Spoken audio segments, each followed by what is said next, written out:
ప్రస్తుతం తెలంగాణ వైఎస్ఆర్సీపీ అధ్యక్షుడు పొంగులేటి శ్రీనివాసరెడ్డి మీడియాతో మాట్లాడుతున్నారు. ఆ లైవ్ చూద్దాం. తట్టుకోలేక ఎక్కువ మంది చనిపోయిన సంగతి కూడా మనం చూసాం. ఈ ఎన్నికల్లో వైఎస్ఆర్ కాంగ్రెస్ పార్టీ రాజశేఖర్ రెడ్డి గారు తను ముఖ్యమంత్రిగా ఉన్నప్పుడు ప్రతి పేదవాడికి ఏ రకంగా అనేక అభివృద్ధి సంక్షేమ కార్యక్రమాల ద్వారా దగ్గరయ్యారో ఈనాడు రెండు రాష్ట్రాల్లో అటు ఆంధ్రప్రదేశ్ రాష్ట్రం కానివ్వండి, ఇటు తెలంగాణ రాష్ట్రం కానివ్వండి, రెండు రాష్ట్రాల్లో రాష్ట్ర ప్రభుత్వాలు పూర్తిగా పరిపాలన పరంగా విఫలమయ్యాయన్న సంగతి మనకి తెలుసు. అదే రకంగా ఆంధ్రప్రదేశ్ రాష్ట్ర ప్రభుత్వం ఏదైతే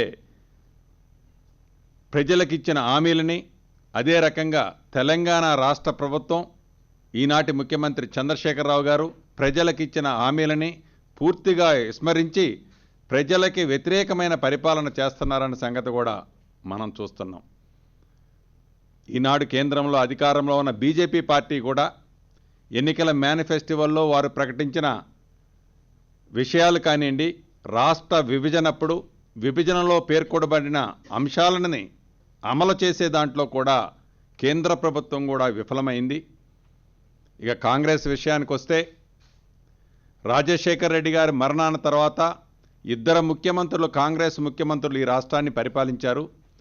ఏదైతే 2004 నుంచి 2009 వరకు రాజశేఖర్ రెడ్డి గారు ప్రజల ముఖ్యమంత్రిగా అనేక సంక్షేమ అభివృద్ధి కార్యక్రమాలు చేపట్టి 2009 సార్వత్రిక ఎన్నికల్లో ప్రజల దీవెనలతో రెండోసారి ముఖ్యమంత్రి అయిన తర్వాత ప్రజలకి భరోసా కల్పించారు. కాబట్టే రెండోసారి మళ్ళీ దివంగత నేత రాజశేఖర్ రెడ్డి గారు ముఖ్యమంత్రి అయ్యారు.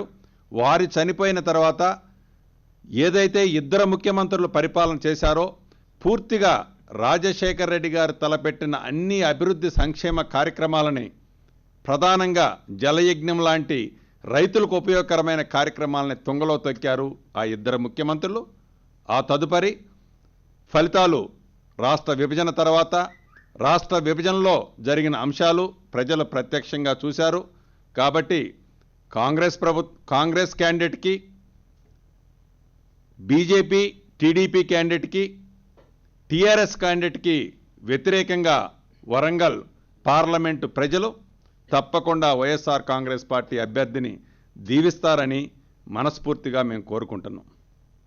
ప్రధానంగా మా నాయకుడు జగన్మోహన్ రెడ్డి గారు ఈ ఎన్నికల్లో వైఎస్ఆర్ కాంగ్రెస్ పార్టీ అభ్యర్థిని గెలిపించే దాంట్లో భాగంగా ఈ నెల 16వ తారీఖు నుంచి 16, 17, 18, 19 4 రోజులు వరంగల్ పార్లమెంటు నియోజకవర్గంలోని 7 అసెంబ్లీ సెగ్మెంట్లో ప్రతి మేజర్ గ్రామ పంచాయతీని దివంగత నేత రాజన్న కొడుకు మా నాయకుడు జగన్మోహన్ రెడ్డి గారు ప్రజలకి ఆనాడు దివంగత నేత రాజశేఖర్ రెడ్డి గారు ఏ రకంగా భరోసా కల్పించారో రాబోయే రోజుల్లో తెలంగాణ రాష్ట్రంలో కూడా వైఎస్ఆర్ కాంగ్రెస్ పార్టీ పక్షాన ప్రజలకి భరోసా కల్పించే దాంట్లో భాగంగా ఈ పార్లమెంటు ఎన్నికల్లో వరంగల్ పార్లమెంటు ప్రజలకి భరోసా కల్పించే దాంట్లో భాగంగా ఈ 4 రోజులు ప్రచారం చేయబోతున్నారు.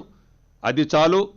వైఎస్ఆర్ కాంగ్రెస్ పార్టీకి అస్త్రం జగనన్న తాకిడి ముందు, జగనన్న జనంలో ఉన్న ప్రభంజనం ముందు మిగతా పార్టీలన్నీ చిత్తుగా ఓడిపోయి వైఎస్ఆర్ కాంగ్రెస్ పార్టీ అభ్యర్థి అత్యధిక మెజార్టీతో గెలవటానికని నేను నాతో పాటుగా యావత్ తెలంగాణ వైఎస్ఆర్ కాంగ్రెస్ పార్టీ శ్రేణంతా కూడా ఆనందోత్సవాలతో ఉంది.